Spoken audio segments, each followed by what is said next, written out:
Number 3 ఈ20. ఈ మధ్య యూట్యూబ్‌లో, న్యూస్‌లో ఎక్కడ చూసినా ఇథనాల్ ఫ్యూయల్ అనేది బాగా వినిపిస్తుంది. అసలు ఈ20 గోలేంటి భయ్యా అంటే, ఈ20 సింపుల్‌గా చెప్పాలి అంటే 20% ఇథనాల్ అండ్ 80% పెట్రోల్ ఉంటుందనమాట.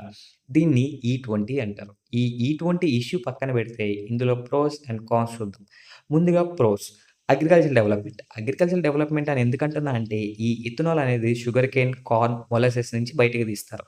మొలాసెస్ అంటే ఏం లేదు. షుగర్ కేన్ పిప్ అనమాట. సో, దీని నుంచి ఈ ఇథనాల్ అనేది ఎక్స్ట్రాక్ట్ చేస్తారు. దీనివల్ల అగ్రికల్చరల్ ప్రొడక్టివిటీ అనేది ఇంక్రీజ్ అవుతుంది. నెంబర్ 2 లో పొల్యూషన్. ఈ ఇథనాల్ పెట్రోల్‌లో యూజ్ చేయడం వల్ల రెగ్యులర్‌గా కంటే 40-60% పొల్యూషన్ అనేది తగ్గుతుంది.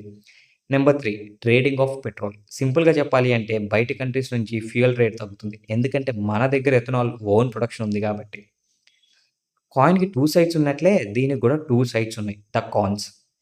ఈ ఇథనాల్ పెట్రోల్‌లో కలవడం వల్ల బైక్ యొక్క మైలేజ్ అనేది తగ్గుతుంది.